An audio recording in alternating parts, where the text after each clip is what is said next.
감사합니다. 또 하나님의 말씀을 배운다는 것이 얼마나 큰 은혜인가를 깨닫는 복된 시간 되게 하여 주옵소서. 오늘도 창세기 말씀을 통해서 우리에게 말씀하시는 하나님의 음성을 듣기를 원합니다. 우리의 귀와 눈을 열어주셔서 밝히 깨닫고 이해하고 또 믿어지는 복된 시간 되게 하여 주옵소서. 예수님의 이름으로 기도하옵나이다. 아멘. 성경 한 구절 읽도록 하겠습니다. 창세기 3장 15절 잘 아시는 말씀. 내가 너로 여자와 원수가 되게 하고 내 후손도 여자의 후손과 원수가 되게 하리니 여자의 후손은 내 머리를 상하게 할 것이요 너는 그의 발꿈치를 상하게 할 것이니라. 오늘은 그래서요, 이 원수의 의미가 뭔지, 또는 성경이 후손이라고 말하는 의미가 뭔지, 또는 머리를 상하게 하고 발꿈치를 상하게 한다는 의미가 뭔지를 오늘 하나하나 히브리어 단어들을 통해서 말씀을 드리도록 하겠습니다.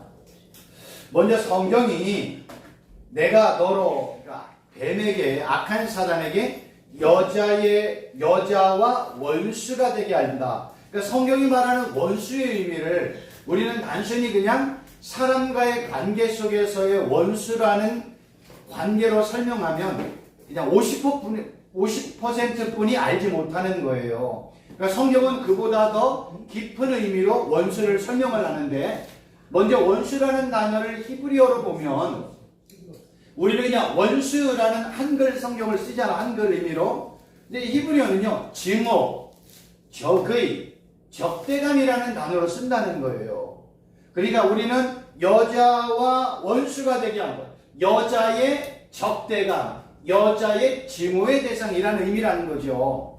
근데 이 원수라는 에바라는 히브리어 단어가 일반적인 의미로 사용할 때는요, 개인적인 원수나 국가적인 원수의 의미예요. 근데 이 단어가 성경에서 비유적인 의미로 하나님과 연관이 되어지고 다른 것과 연관이 되어 사용이 되어지면 원수는 하나님과 의인의 원수들인 악한 마귀, 또 그의 졸개들, 우상숭배자, 배교자, 악한 이스라엘, 복음의 반대자들, 진리를 거부하는 사람들, 예수 그리스도를 믿지 않는 모든 사람들을 통틀어 가지고 원수 이렇게 표현한다는 거예요.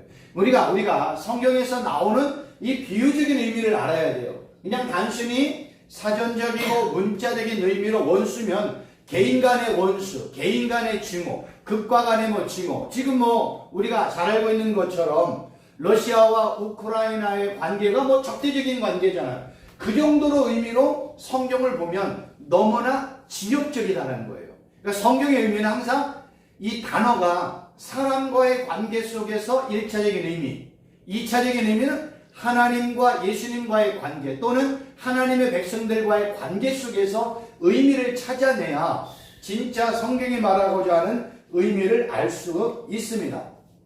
이 정도의 의미인데, 여기서 조금 더 한 단계 넘어가면 성경은요, 바울이 이렇게 표현을 합니다. 우리가 예수님을 믿기 전에 누구와 원수였어요? 하나님과 원수였다는 거예요. 우리가 예수님을 믿기 전에요, 우리는 하나님과의 원수의 관계였어요. 하나님이 보실 때 내가 예수님을 믿기 전에는요, 나는 멸망받아 마땅할 존재였다는 거예요. 이게 핵심이라는 거예요. 성경은 지금 원수를 통해서 여기까지 말해요. 내가 예수 믿기 전에는 하나님과의 적대적인 관계, 하나님이 보실 때 나를 원수, 멸망받아 마땅할 존재라고 보셨다는 거예요. 우리는 하나님이 공의롭고 사랑이 많고 은혜가 많다고 이야기해가지고 이런 의미를 잘못 적용을 하면 안 돼요. 예수 믿기 전에 나의 모습은요, 하나님과 원수된 관계였습니다. 그런데 우리가 하나님의 은혜로 예수님을 나의 구주로 영접하고 난 이후에 나의 신분의 자체가 변화가 되었습니다. 보세요. 예수 믿기 전에 나의 모습은요, 하나님이 볼 때 악한 원수, 멸망받아 마땅한 죄인이었는데, 내가 하나님의 크신 은혜로 말미암아 예수님을 나의 구주, 메시아, 주님으로 영접하고 난 이후에 나의 신분의 변화가요, 하나님과 적대적인 관계가 이제 뭐예요? 화목의 관계로 바뀌었다니까요. 두 번째로는 나는 하나님의 아들들이 되었고 예수 그리스도의 신부가 되었고 예수님의 몸된 교회의 지체가 되었습니다. 이것이 바로 예수 믿기 전에 나의 모습과 예수 믿고 난 이후에 나의 모습을 성경이 이렇게 확연하게 구분하여 설명을 하고 있습니다. 그래서 우리는 원수라는 단어를 통해서 이런 내용까지 전체 볼 수 있어야 됩니다. 그러면 이제 후손에 대해서 말씀을 드린다면 성경은요, 이 후손이라는 단어를 어떤 데는 씨라는 단어를 제라라는 히브리어 단어로 써요. 근데 이 씨나 후손은 의미가요, 씨나 자손이나 후손이나 심지어 종족, 민족, 가족, 인류 이렇게 표현을 한다는 거예요. 그러니까 단순히 그냥 인간적인 어떤 가족이나 시족이나 종족의 의미보다 더 포괄적인 의미로 이 후손이라는 단어를 쓴다는 거예요. 근데 이 후손, 이 씨라는 단어가 하나님과 연관이 되어지면 성경은 뭘 강조하고 싶으냐면 아담의 후손을 이야기하고 싶은 거예요. 아담으로부터 이어진 그 씨, 후손. 두 번째로는요, 아담의 후손이 예수 그리스도를 강조를 한다는 거예요. 성경에는요, 아담의 후손인 예수 그리스도를 강조하고 싶은 거예요. 왜냐하면 성경의 모든 관심은 누구에게 있어요? 예수님에게만 있단 말이에요. 그래서 메시아이신 예수 그리스도가 이 땅에 하나님의 아들로 오실 것을 구약 성경은 미리 그거를 그림자로 설명을 했고, 어떤 때는 모형으로 설명을 했고, 어떤 때는 예표하여 설명을 한 거예요. 그 그림자이신 예수 그리스도가 신약에는 뭐가 돼요? 실체가 되는 거라니까요. 모형에 대한 예수님에 대한 설명이 신약 시대는 뭐가 돼요? 원형이 된다니까요. 그러니까 구약에 대한 모든 내용은 다 누구에게 초점이 맞춰 있어요? 예수님, 오실 메시아이신 예수 그리스도에게 초점이 된 게 구약의 내용이에요. 그 오실 예수님에 대한 모형이나 비유나 그림자나 예표를 통해서 예수님을 잔뜩 설명을 하고 신약으로 넘어와서 예수님이 이 땅에 뭘로 왔어요? 실체로 오셨단 말이에요. 원형으로 오셨단 말이에요. 그러한 내용을 지금 구약 성경에서는 설명을 하고 있습니다. 왜 그럴까요? 구약의 내용의 핵심은 예수님이기 때문에 그런 거예요. 그래서 구약 성경은요, 아브라함의 자손을 통해서 또는 다윗 왕가의 계통을 통해서 오실 메시아를 미리 이렇게 하나하나 예표하고 설명을 하고 있는 거예요. 심지어는요, 하나님께서 아브라함에게 주신 약속의 말씀을 보면 이런 표현이 있잖아요. 하늘을 우러러 뭇별을 셀 수 있나 보라. 내 자손이 이와 같으리라. 지금 하나님이 아브라함을 통해서, 야, 하늘의 별들을 봐. 내가 너의 자손을 이렇게 별들처럼 바다의 모래처럼 내가 많게 해줄게 라고 약속한 말씀은 아브라함의 육신을 통해서 이어지는 그 씨의 계통을 얘기하는 게 아니에요. 아브라함이 이삭이 야곱이 12자손 이 얘기를 하는 게 아니에요. 그건 다 누구를 설명하는 거예요? 예수 그리스도의 믿음의 조상들, 예수 그리스도를 통해서 믿고 구원받을 수많은 하늘의 뭇별과 바다의 모래와 같은 자손들을 설명하는 거예요. 그러니까 육신의 아브라함의 자손을 얘기하는 게 아니라 예수 그리스도를 나의 구주로 영접한 이후에 예수님을 믿고 난 모든 믿음의 자손들, 믿음의 후손들, 그 씨들을 마치 하늘에 있는 뭇별과 같이 바다에 있는 모래와 같이 설명을 하고 있는 겁니다. 이렇게 성경은요, 창세기부터 시작을 해가지고 구약 성경 전체를 관통해서 오직 메시아이신 예수 그리스도를 설명하는 이유는 성경에 가시면 누구에게만 있다고요? 예수님에게만 있다고요. 성경에는요, 다른 이야기에 대해서는 관심도 없어요. 오직 예수님에 대해서만 관심이 있는 거예요. 구약이 바로 다 예수님에 대한 관심이 있다면 신약 성경은 다 누구에 대한 이야기예요? 당연히 예수님에 대한 이야기죠. 그래서 사복음서는 다 누구에 대한 생애예요? 예수님에 대한 생애. 그래서 예수님의 탄생, 예수님의 어린 시절, 예수님의 공적 사역, 예수님의 고난, 예수님의 십자가, 예수님의 부활, 하나님 보좌 우편에 올라갔던 내용들이 사복음서에 다 기록이 되어 있는 거예요. 왜요? 구약과 신약의 모든 핵심은 누구라고요? 예수님이기 때문에 그렇다는 거예요. 그렇다면 이러한 내용들을 근거로 해가지고 아까 말씀드렸던 시, 제라, 후손은 다 누구의 후손을 얘기하는 거예요? 예수 그리스도. 아브라함의 자손의 계통을 통하고 다윗의 왕가의 계통을 통해서 이 땅에 오실 누구? 예수 그리스도. 그러니까 성경은 후손하면 누구에게 초점을 맞는 거예요? 예수님. 씨는 누구? 예수님. 그 내용을요 갈라디아서 3장 16절 이렇게 표현합니다. 이 약속은 아브라함과 그 자손에게 말씀하신 것인데 여럿을 가르쳐 그 자손이라 하지 아니하시고 오직 한 사람을 가리켜 내 자손이라 하셨는데 그 한 사람이 누구예요? 곧 그리스도라. 그러니까 성경의 씨, 후손 이건 다 누구에게 초점을 맞추는 내용이에요? 예수 그리스도에게 초점을 맞추는 내용입니다.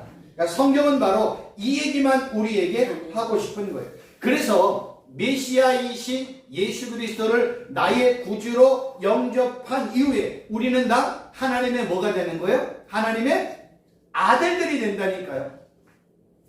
여러분 성경에 하나님의 딸들이라는 개념이 있어요? 없어요?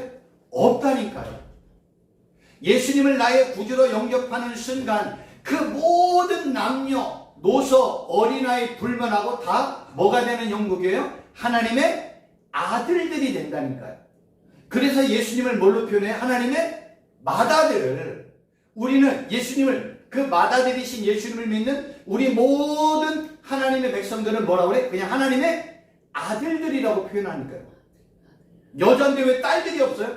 그건 성경을 너무나 모르는 거예요. 성경의 개념은 예수님은 맏아들, 하나님의 맏아들. 그 맏아들이신 예수님을 믿고 난 이후에 나는 하나님의 아들들이 되는 거예요. 다른 말로 표현하면 예수님은 참빛, 그 참빛이신 예수님을 믿고 난 모든 믿는 사람들을 뭐라고 해요? 빛의 아들들 이렇게 표현하는 거예요. 예수님은 교회의 머리, 그 머리이신 예수님을 믿고 난 모든 성도들을 뭐라고 그래요? 머리와 연합된 지체들 이렇게 표현을 하는 거예요. 예수님은 신랑, 예수님을 믿는 모든 사람들을 뭐라고 그래요? 신부 이렇게 표현하는 거예요. 그러니까 성경이 이런 식으로 설명을 하고 있다니까요. 이러한 개념을 우리가 이해하지 못하면 왜 딸들이 없어요? 딸들은 뭐 서운하게 그런 얘기하면 안 되는 거예요. 성경은 맏아들이신 예수님을 믿으면 하나님의 아들들, 참빛이신 예수님을 믿으면 빛의 아들들, 교회 머리이신 예수님을 믿으면 교회 머리와 연합된 지체들, 신랑이신 예수님을 믿으면 우리는 신랑의 신부들 이렇게 표현하는 거예요. 그래서 신부의 이야기, 교회의 이야기, 아들의 이야기 이런 얘기가 나오는 거예요. 그러니까 성경이 왜 이런 내용들을 의도적으로 창세기부터 말라기까지 그러한 내용들을 하나하나 설명을 하고 있는 이유는 이 성경의 핵심은 누구라고요? 예수님. 이거 절대 잊어버리면 안 돼요. 구약의 핵심도 예수님, 신약의 핵심도 예수님. 절대적으로 이 내용을 잊어버리면 안 돼요. 그러면 지금 이 땅을 살아가는 모든 목사님들과 모든 성도들의 중심 안에는 누가 있어야 돼요? 예수 그리스도가 있어야 된다니까요. 나머지 모든 것들은 다 그냥 부수적으로 우리가 배워야 될 내용이라는 거예요. 핵심은 누구예요? 예수님 한 분 외에는 없습니다.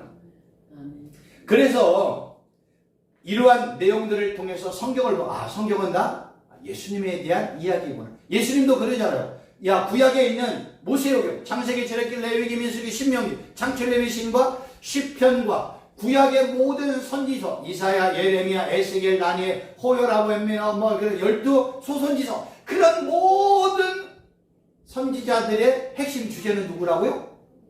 예수님이라고요. 누가 얘기했어요? 예수님이 친히 말씀하셨단 말이에요. 그러니까 우리가 이런 내용을 통해서 성경을 접근해서 성경 속에서 예수님을 찾아내는 그 작업을 우리는 반드시 해야 됩니다. 그래서 우리가 아까 읽었던 이런 요 내용, 내가 너로 여자 원수가 되게 하고 너의 이 내용은요, 우리가 신학적으로 원시복음이라고 이야기를 합니다. 근데 이 원시복음, 여자의 후손과 또 뭐 뱀의 후손이, 여자의 후손은 뱀의 후손의 머리통을 깨뜨리고 뱀의 후손은 여자의 발꿈치를 상하게 하는 것을 원시복음이라고 얘기를 하는데, 이 내용은요 예수님의 십자가 사건을 예표하는 내용이라는 거예요. 그러니까 창세기에서부터 이 내용이 예수님의 십자가 사건까지 설명을 하고 있습니다. 그래서 이러한 내용이 예수님의 십자가 사건을 예표하고 있기 때문에 여러분 신약 성경으로 보면 여자의 후손으로 온 예수 그리스도가 예수님의 십자가를 지지 못하도록 방해하는 사건이 처음부터 나오는 거예요. 우리가 잘 알고 있는 것처럼 예수님이 이제 공적 사역을 시작하기 전에 광야에 가서 악한 사단과 싸움을 하잖아요. 거기서 예수님이 이제 이긴 사건이 기록이 되어 있고, 또 하나는 예수님의 이 십자가 사건을 온전히 이루지 못하도록 이 악한 사단이 뭐 헤롯을 통해서 2살 이하의 모든 자녀들을 죽이는 사건을 또 설명을 하고, 잘 아는 것처럼 예수님의 주위에 바리새인들, 서기관들, 또 뭐 장로들이 예수님의 사역에 건건히 돌아다니면서 예수님을 반대하고 비방했던 이야기들, 또는 예수님의 제자인 가룟 유다가 예수님을 배반하는 사건, 예수님의 수제자인 베드로가 예수님을 부인하면서 십자가를 치지 말라고 그렇게 강력하게 비난하면서 했던 모든 내용들이 바로 뭐예요? 예수님의 이런 십자가 사건을 이루지 못하도록 역사하고 있는 이 악한 사단의 비방이요 미혹이요 괴계라는 거예요. 그래서 이러한 내용들이 성경에서 반복해서 다양한 방법과 사건을 통해서 우리에게 설명을 해주고 있는 겁니다. 그러면 결국 이러한 내용들을 통해서 우리가 또 한 단계 넘어가야 될 게 뭐냐면, 이제 여자의 후손은 뱀의 후손의 머리통을 박살을 내고 뱀의 후손은 여자의 후손의 발꿈치를 상한다고 할 때, 그럼 머리를 상하게 하고 발꿈치를 상하게 한다는 의미가 뭔지를 좀 설명을 드리도록 하겠습니다. 이 내용을 알려면 머리라는 단어와 상하게 하는 단어의 뜻이 뭔지를 좀 알면 쉽게 이해가 돼요. 머리라는 단어는 그냥 꼭대기, 우두머리, 시작, 처음 뭐 이런 의미예요. 근데 상하게 한다는 건 뭐냐면 상하게 하다, 분쇄하다, 박살내다, 뭉개다 라는 거예요. 그래서 성경이 여자의 후손이 뱀의 머리를 박살을 내게 한다는 것은, 이 뱀은요 모든 죄의 수장이에요. 그거를 꼭대기, 머리, 우두머리, 시작 이런 의미로 설명을 하는 거예요. 그래서 여자의 후손이 뱀의 머리를 박살을 낸다는 것은 모든 죄의 대표인 이 악한 사단의 머리통을 박살을 내거나 완전 짓밟는다는 거예요. 이게 뱀의 머리를 상하게 하는 거예요. 이게 어디에서 나타났어요? 예수님의 십자가 사건에서 이 일이 난 거잖아요. 그러니까 우리가 아까 읽었던 요 내용, 요 창세기 3장 15절의 내용은 예수님의 십자가 사건을 설명하는 거예요. 예표하고 있는 거예요. 그래서 예수님이 악한 사단의 머리통을 상하게 하고 박살내고 짓밟았던 내용을 뱀의 머리를 상하게 한다 이렇게 설명을 하는 거예요. 그리고 또 하나는요, 마지막에 요한계시록 20장 10절을 보면 그들을 미혹하는 마귀가 불과 유황 못에 던져지니 거기는 짐승과 거짓 선지자도 있어 세세토록 밤낮 괴로움을 받으리라. 1차적인 의미는 십자가에서 악한 사단의 머리통을 짓밟고 박살내는 사건이 1번이고, 두 번째로는요, 마지막 이 땅에 이제 완전 종말이 일어날 때 예수님께서 악한 사단과 그의 졸개들과 짐승들과 거짓 선지자들 모두를 다 불못에 쳐넣는 것까지 뱀의 머리를 짓밟고 상하게 한다는 의미가 그 안에 포함되어 있다는 거예요. 그러면 발꿈치라는 단어는 뭘까? 발꿈치는 그냥 발꿈치의 의미도 있지만요, 군대의 흠이라는 거예요. 근데 히브리어는요, 어원이라는 게 있잖아요. 뿌리라는 게 있잖아요. 아까 뭐 이게 도움이 될까 모르겠지만 요게 있어요. 요 의미를 알려면 요 의미를 알고, 요보다 더 뿌리, 요거보다 더 뿌리. 그래서 연관된 자음만 똑같다면 이 모든 내용은 다 같은 의미라는 거예요. 히브리어는요. 그래서 어원을 찾아가는 거예요. 이 단어의 유래, 이 단어의 유래, 이 단어의 유래. 이 단어의 진짜 뿌리는 뭐야? 그래서 뿌리와 연관된 모든 것들을 공부를 하면 그 한 단어의 의미가 뭔지를 우리가 보다 더 포괄적으로 알 수가 있다는 겁니다. 발꿈치라는 단어가 히브리어는 아케브예요. 근데 아케브라는 단어가 그 뿌리를 봤더니 아카브야. 아카브의 뜻을 봤더니 뒤에서부터 오다, 음모로 밀어내다, 속여 넘기다, 횡령하다. 근데 발꿈치라는 단어의 의미는요, 요 내용 전체가 다 포함이 되어 있다는 거예요. 그러니까 얼마나 중요해요. 그래서 우리가 히브리어를 공부하는 이유가 요런 어원, 단어 하나, 뿌리 이런 근거를 통해서 전체의 내용을 보면 여자의 후손의 발꿈치를 상하게 한다는 것을 요런 전체의 내용을 통해서 우리가 추론해 볼 수 있다는 겁니다. 아까도 제가 잠깐 설명을 드렸지만 악한 사람은요, 여자의 후손의 발꿈치를 상하게 했단 말이에요. 그 상하게 했다는 것은 뭐냐면 헤로당을 통해서 예수 그리스도가 이 땅에 오지 못하도록, 태어나지 못하도록 2살 이하의 모든 어린아이를 죽였던 사건. 광야에서 예수님에게 3가지 시험을 통해서 예수님이 시험에 넘어지도록 유혹했던 사건들. 아까도 말씀을 드렸지만 바리새인과 서기관들과 장로들과 율법학자들을 통해서 예수님의 공적 사역을 비방하고 미혹하고 죽이려고 방해했던 사건. 예수님의 제자인 가룟 유다와 베드로를 통해서 예수님을 넘어지게 하려는 사건. 심지어는요, 악한 자들은요, 예수님을 십자가에서 죽이면 승리할 줄 알았어요. 그래서 예수님을 십자가에서 죽게 했단 말이에요. 그런데 예수님이 이 땅에 뭐하러 오신 거예요? 대속제물로 왔잖아요. 예수님이 이 땅에 십자가에서 죽으러 오셨다니까요.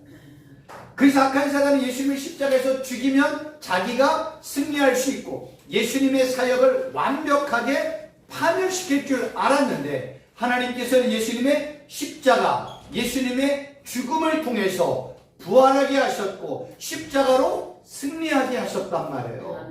그래서 예수님의 십자가, 예수님의 죽음, 예수님의 부활을 통해서 악한 사단의 머리통을 박살을 내었다는 겁니다.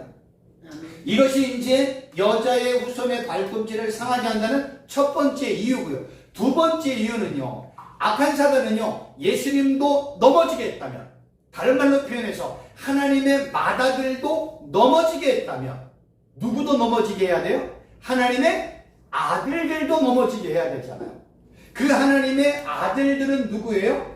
예수 그리스도를 믿고 있는 저나 우리 목사님들을 설명하려고 지구에 있는 모든 예수님을 믿는 모든 하나님의 아들들의 뒤꿈치를 무는 거예요. 상하게 하는 거예요. 그 얘기는 바로 뭐냐면, 악한 사단은요, 기회가 있을 때마다 나 개인에게나 가정에서나 교회에서나 어떤 모임이나 공동체를 통해서 분열하고 갈등하고 시기하고 미워하고 두려워하고 세상의 염려, 이생의 자랑, 이런 것들을 통해서 한 사람 한 사람을 다 미혹하여 넘어지게 한다는 거예요. 그 넘어지게 하는 이유는 뭘까요? 예수님에게서 멀어지게 하는 거예요. 예배에서 멀어지게 하는 거예요. 믿음의 자리에서 멀어지게 하는 거예요. 그래서 악한 사람의 기회가 될 때마다 각 사람에게 필요한 방법과 조건이나 상황이나 사건을 통해서 역사하는 거예요. 예를 들면 어떤 가정은 자녀 문제면 집안이 뒤집어져. 그러면 악한 사람은 그 가정에 뭘로만 공격해요? 자녀로만 공격한다니까요. 그 가정은 자녀 문제 아니면 싸울 일이 없어. 돈이 없어도 아무 문제가 없어. 근데 아들, 딸, 자녀 문제만 되면 그 가정은 뒤집어져. 그러면 악한 사단은 고가정을 공격할 때 돈으로 공격해요? 명예로 공격해요? 사회적인 환경으로 공격해요? 바보지요. 뭘로만 공격해요? 자녀로만 공격하는 거예요. 어떤 가정은요, 자녀 문제 괜찮아. 돈만 되면 이 가정은 싸워. 그럼 악한 사단은 뭘로만 공격해요? 10원짜리 하나로도 공격한다니까요. 100원짜리 하나로도 그 가정을 뒤집어지게 한다니까요. 어떤 사람은 돈 문제도 안 돼. 괜찮아. 자녀 문제도 괜찮아. 근데 뭐가 제일 문제야? 자기 자존심을 상하게 하는 게 제일 문제야. 그럼 악한 사단은 그 사람에게 뭐만 역사하는 거예요? 자존심으로 공격한다니까요. 어떤 사람은 혈기, 분노, 나는 억울해, 너무 억울해. 나는 잘못한 게 하나도 없어. 나는 아무 일도 안 했는데 주위에 있는 사람들이, 목사님들이나 장로님들이, 성도들이 막 돌아다니면서 비방하고 미혹하고 막 거짓말로 막 이렇게 역사하잖아요. 나는 아무 일도 안 했는데. 그런 억울한 일로 말미암아 분노가 일어난다. 그럼 악한 사단은 저 사람에게 역사할 때는 뭐예요? 다른 사람을 쿡쿡 찔러서 거짓말하게 하고 비방하고 미혹해서 이 사람을 뭐하게 해요? 분노하게 하는 거예요. 분노하면 이 사람 어때요? 스스로 멸망당한다니까요. 악한 자들은 나의 가장 약한 약조로만 공격한다니까요. 왜 그 사람이 잘하는 걸 공격해요? 그럼 우리는, 예수 믿는 우리들, 하나님의 아들들은 우리들은 악한 사람, 야 너는 왜 내 가장 약한 약점으로만 나를 공격하냐? 말이 돼야 안 돼요? 그런 어리석은 말을 하면 안 된다는 거예요. 악한 사단은요, 지금까지도 우는 사자처럼 돌아다니며 믿는 자들을 넘어지게 해서, 믿음에서 멀어지게 하고, 예수님에게서 멀어지게 하고, 예배에서 멀어지게 하고, 기도와 말씀에서 멀어지게 하는 거예요. 그럼 이런 악한 사단을 우리가 이길 수 있는 방법은 어디 있어요? 이 악한 사단을 먼저 머리통을 박살내 짓이겼던 분이 누구예요? 예수님이잖아요. 그럼 우리가 이 악한 사단을 이길 수 있는 방법은 어디에 있어요? 예수님께 있잖아요. 여러분, 성도의 승리는요, 예수님에게 있습니다. 여러분, 권세, 능력, 힘, 은혜, 은사, 축복, 이거 다 누구 거예요? 하나님 거, 예수님 거란 말이에요. 삼위일체 하나님, 성부 하나님, 성자 예수님, 성령 하나님의 것이란 말이에요. 내 것이 있어요, 없어요? 하나도 없어요. 우리가 악한 사단과 그의 졸개들을 싸워서 승리하려면 우리는 누구의 힘을 빌어야 돼요? 당연히 예수님의 힘을 비르고, 예수님의 권세, 예수님의 능력, 예수님의 이름, 예수님의 십자가, 예수님의 부활의 능력을 우리가 힘입어야 비로소 악한 사단과 그의 졸개들을 능히 이길 수가 있는 거예요. 여러분, 은사도요, 나에게 수백만 가지의 은사가 있다고 해서 내가 원하고 싶을 때 그 은사를 사용하면 안 돼요. 은사의 주인은 누구예요? 삼일체 하나님, 성부 하나님, 성자 예수님, 성령 하나님이 거란 말이에요. 그럼 내가 은사를 사용할 때 나는 속으로 어떻게 해야 돼요? 기도해야 되잖아요. 예수님, 성령 하나님, 제가 이 은사 사용해도 돼요?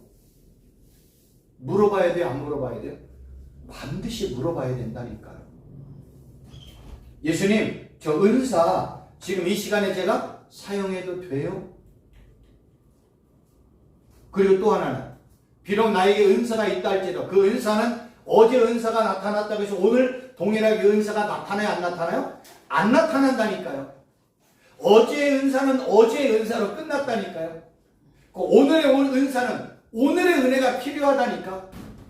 그러니 은사의 주인이신 성령 하나님, 예수님, 하나님 아버지, 저 이 은사 사용할 수 있도록 제게 능력 주세요, 권세 주세요, 은사 주세요 라고 요청하고 기도해야 된다니까요.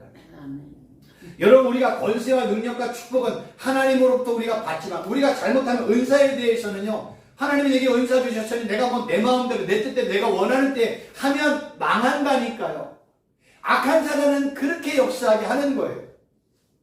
어제까지도 내가 집회 다니면서 막 귀한 역사, 불같은 역사가 일어났어. 오늘도 다른 교회 가서 내가 똑같이 사용하는데 오늘은 안 나올 수 있다니까요. 내가 들어가면 큰일 나요. 내가 들어가면 큰일 나요. 어제도 역사가 일어나고 오늘도 역사가 일어나고 내일도 10년 후도 30년 50년 후도 계속해서 역사가 일어나려면 예수님 은사는 내게 아니에요. 예수님 오늘도 나에게 능력과 권세를 주세요. 예수님의 뜻대로 이 은사 사용할 수 있도록 지혜와 명철을 주세요. 성령님 나를 도와주세요. 오늘도 불같은 역사 일어나게 해주세요. 진짜 이렇게 사모하는 마음으로 간절한 마음으로 우리 하나님에게 기도하고 간구하고 요청하면 하나님이 오늘도 생명 살리는 일을 하는데 왜 그 은사를 사용하지 않게 하겠어요? 아멘. 악한 사람에게 매여있고 여자가 생활에 매여있고 환경에 매여있고 마음에 매여있는 그들을 그 매임에서 자유케 하고 풀어주는 역사를 하는데 왜 하나님이 역사 안 하겠어요? 아멘. 문제는 이 은사를 내 마음대로 내 뜻대로 내가 하고 싶은 대로 하다 보면 나중에는요 누가 없어져요? 진짜 주인은 사라지고 뭐만 남아요? 객만 남는 거예요. 주객이 전도되면 안 돼요. 주인과 종이 바뀌면 안 돼요. 우리는 항상 종의 입장에서 서야 돼요. 하나님은 우리 아버지예요. 우리는 항상 아들의 입장에서 서야 돼요. 신부의 입장에서 서야 된다니까요. 내가 신랑이 되면 안 되고 내가 하나님의 자리에 올라가면 안 되고 내가 아버지가 되면 안 되고 내가 주인이 되면 안 돼요. 나는 늘 종의 자리, 신부의 자리, 아들의 자리, 피조물의 자리에 있어야 완벽한 거예요. 그래야 흔들리지 않아요. 여러분 왜 악한 사단이 아담과 하와에게 역사할까요? 아담과 하와에게 역사한 가장 1번은 뭔지예요? 피조물인 아담과 하와를 어디에 자리에 올려놓은 거예요? 창조주의 자리에 올려놓으려고 한 거야. 그러니 아담과 하와가 미혹되지요. 당시 아담과 하와에게 있는 모든 것들이 다 자기 건데 뭐가 부족한 게 있어요? 딱 한 가지 부족한 게 있다는 건 뭐예요? 피조물이 창조주가 되는 거예요. 그래서 악한 사단이 피조물인 하와에게 역사해서 야, 너 그거 선악을 알게 하는 나무의 열매를 먹으면 너 하나님처럼 된다. 너 하나님의 지혜를 소유한다. 네가 선과 악을 선택하고 구분할 수 있는 권세와 능력이 너에게 주어진다. 이런 미혹을 받으니 당연히 넘어질 수밖에 없는 거예요. 여러분 전쟁의 승리는요 나에게 있지 않습니다. 예수님에게 있습니다. 그래서 마틴 루터라는 위대한 신학자가 이런 얘기를 합니다. 찬송가 585장에 보면 이런 내용이 있어요. 내 힘만 의지할 때는 패할 수밖에 없도다. 힘 있는 장수 나와서 날 대신하여 싸우네. 이 힘 있는 장수는 누군가? 주 예수 그리스도 만군의 주로다. 당할 자 누구랴? 반드시 이기리로다. 이게 찬송가예요. 이 마틴 루터는요 내가 이 영적 싸움에서 악한 사단과 그의 졸개들과의 영적 싸움에서 승리할 수 있는 비결은 누구에게 있는가? 힘 있는 장수이신 예수 그리스도에게 있구나. 내가 힘 있는 장수 예수님의 십자가의 권세, 예수님의 이름, 예수님의 능력과 권세를 힘입으면 누가 나를 당하랴? 나는 반드시 이기리로다. 이건 누구와의 싸움인 거예요? 악한 사단과 그의 졸개들과의 싸움이에요. 나는 힘 있는 장수이신 예수님의 힘을 얻고 먼저 십자가에서 승리한 뱀의 머리를 박살낸 예수님의 이름의 권세를 의지해서 나의 진짜 원수, 대적자 누구예요? 악한 사단과 그의 졸개들과의 싸움이라는 거예요. 근데 이 싸움을 우리가 잘못 이해하면 우리는 악한 사단과 그의 졸개들과 싸움을 하지 않고 우리는 누구와 싸워요? 혈과 육과 싸운다니까요. 혈육. 그래서 바울이 에베소 6장에서 보세요. 우리의 싸움은 혈과 육을 상대하는 것이 아니오 라고 얘기하잖아요. 우리는 맨날 누구와 싸워요? 내 눈앞에 보이는 부모와 자녀들, 자녀들끼리, 형제들끼리, 이웃들끼리, 성도들끼리, 친구들끼리, 목사님들끼리, 장로님들끼리, 집사님들끼리 막 지지고 볶고 싸우잖아요. 다 누구와 싸우는 거예요? 혈육과 싸운단 말이에요. 근데 바울이 정확하게 얘기했죠. 우리의 싸움은, 우리의 씨름은 혈과 육을 상대하는 것이 아니요. 아멘. 권세자들, 악한 사단과 그의 졸개들과 그의 추종자들과의 싸움이라는, 이거는요 영적 싸움이라는 얘기예요. 예수님을 믿지 않는 모든 사람들이 악한 사단에게 소외 있다고 해서 우리가 예수 믿지 않는 저 사람들을 그냥 마귀 새끼라고 얘기하면 큰일 난단 말이에요. 그 내가 마귀 새끼라고 하고 저 영혼도 예수님을 믿고 구원받아 하나님에게 속한 자, 하나님의 아들들이 되어야 되고 빛의 아들들이 되어야 되고 예수님의 신부가 되어야 될 존재라니까요. 그래서 이 싸움이 어려운 거예요. 우리는 혈육과 직접 치고받고 하면 안 돼요. 그러니까 내 안에 뭐예요? 불이 붙는 것처럼 괴롭다니까요. 그러니까 우리는 뭘로 싸우는 거예요? 기도로 싸우는 거예요. 영으로 싸우는 거예요. 하나님, 저 영혼이 예수님을 믿지 않아 불의의 병기로 역사하고 있네요. 예수님, 저 불의의 병기를 멸해 주세요. 불의의 병기를 사용하지 못하도록 저의 입을 막아주세요. 저의 손발을 막아주세요. 이렇게 뭐예요? 우리는 기도로 싸우는 거예요. 저희는 우리에게 욕하고 때리고 막 돌 던지고 하는데 우리는 막고 있어. 그리고 우리는 누구에게 우리는 상수해야 돼요? 예수님, 성령 하나님, 여호와 하나님 앞에 상수하는 거예요. 그 남들이 볼 때는 예수 믿는 모든 사람들이 뭐예요? 바보, 천치요, 쪼다같이 보이는 거예요. 왜요? 안 싸우니까, 손해보니까. 근데 우리는 누구에게 이 모든 것을 상수하고 호소하고 청원해요? 만군의 여호와 하나님, 예수 그리스도, 성령 하나님 앞에 호소하는 거예요. 그래서 요한계시록 17장 14에 이런 거 있대요. 그들이 어린 양과 더불어 싸우려니와 어린 양은 만주의 주시여 만왕의 왕이심으로 그들을 이기실 터여. 여기 중에 또 그와 함께 있는 자들 누구예요? 어린 양이시며 만주의 주여 만왕의 왕이신 주와 함께 있는 자들, 곧 부르심을 받고 택하심을 받은 진실한 자들도 뭐예요? 이기는 거. 누구 때문에? 어린 양이신 예수님 때문에 이기는 거예요. 여러분, 승리는요 예수님께 있어요. 권세와 능력도 예수님께 있어요. 축복도 예수님께 있다니까요. 나의 길을 여는 것도 누구에게 있어요? 예수님께 있다니까요. 내 길을 막는 것도 누가예요? 예수님이 막는다니까요. 우리가 사람이 많은 계획을 세운다 할지라도 그 계획을 결정하시고 그 걸음을 결정하시고 인도하시는 분은 누구예요? 만군의 여호와 하나님이시잖아요. 여러분들 제비에 수백 개의 제비가 있어. 그 제비 100개 중에 요거를 뽑도록 안 뽑도록 역사하시는 분은 누구라고요? 만군의 여호와 하나님이라고요. 잠언에 나와 있잖아요. 이런 모든 것들의 결정을 하시고 인도하시고 이끄시고 멈추게 하시는 모든 분은 누구시다? 만군의 여호와 하나님. 그래서 우리가 사역에 승리를 하고 열매를 맺으려 우리는 누구와 친밀해져야? 예수님과 친밀해져야 돼요. 성령 하나님과 친밀해져야 돼요. 네. 우리는 순간순간 누구의 힘을 불러야 돼요? 예수님, 성령 하나님, 여호와 하나님 아버지의 이름을 불러야 된단 말이에요. 네. 아셨습니까? 이게 중요한 거예요. 승리는 나에게 있진 않아요. 권세와 능력은 나에게 있지 않아요. 내 것이 아닌데 어떻게 나에게 있어요?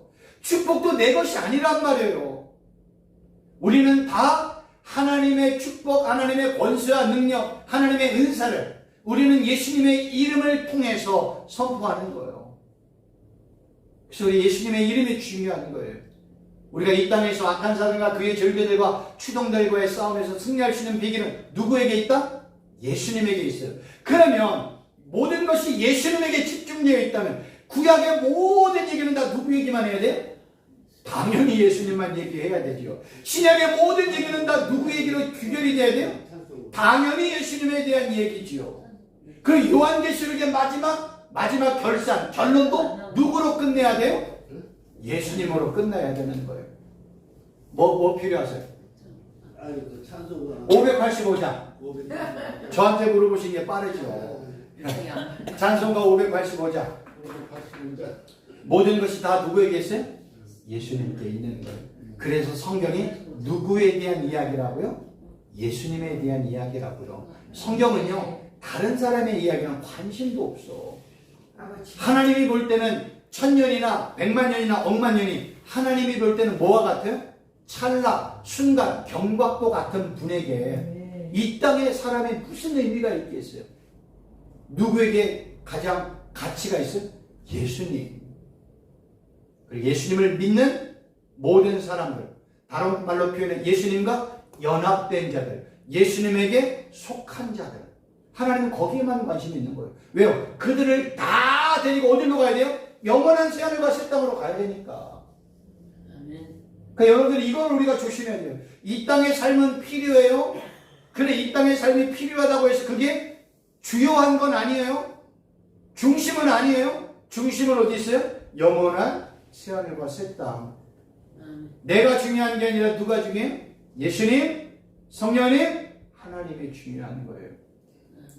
그래서 우리가 이 땅에서도 축복을 받으려면 모든 복의 근원이신 하나님과 예수님께 구해서 이 땅에 필요한 것도 얻어 누리며 살아가는 거예요. 다 하나님이 주셔야 돼요. 그러니 필요한 게 있다. 그럼 우리는 뭐 해야 돼요? 하나님 돈도 좀 주세요. 하나님 건물도 좀 주세요. 하나님 사역의 열매도 좀 주세요. 하나님 좀 사람 좀 붙여주세요. 하나님 환경도 좀 열어주세요. 막혔던 남도 하나님 열어주세요. 다 누구 앞에 오셔야 돼요? 만군의 여호와 하나님 아버지. 모든 복의 근원이신 하나님 앞에 이런 모든 것들을 다 구하고 찾고 두드리면 하나님이 우리에게 이 땅에 필요한 것도 공급해 주시는 거예요. 성경의 안심은 누구에게 있다? 예수님께 있다. 여러분 이 사실 하나 기억하시고 성경을 읽을 때마다 요거도 예수님의 이야기, 요거도 예수님의 이야기네. 야, 성경이 진짜 다 예수님의 이야기구나. 요거를 깨달으면 성경을 정말로 깊이 있게 볼 수 있는 눈이 그때부터 열리는 거예요. 이런 축복 가운데 날마다 사시기를 주님의 이름으로 축원합니다. 혹시 질문사항 없으시지요? 기도하겠습니다. 살아계신 하나님 아버지, 오늘 여자의 후손과 뱀의 후손에 대한 내용들을 가지고 설명을 드렸습니다. 이 내용을 잘 깨닫게 하시고, 정말 성경은 구약과 신약의 전체 성경의 이야기는 예수님의 이야기임을 다시 한번 깨닫고 발견하는 시간 되게 도와주시고, 성경을 읽을 때마다 여기도 예수님의 이야기구나, 저기도 예수님의 이야기구나, 이거를 밝게 깨닫는 우리 귀한 목사님들 되게 하여 주시고, 승리와 축복과 권세와 능력도 예수님께 있으니 예수님 옆에 이런 권세, 능력과 축복과 모든 것들을 기도하여 얻어내요. 정말로 승리하게 하시고 열매 맺게 하시고 권세와 능력 가운데 사는 우리 귀한 목사님들 되게 하여 주옵소서. 예수님의 이름으로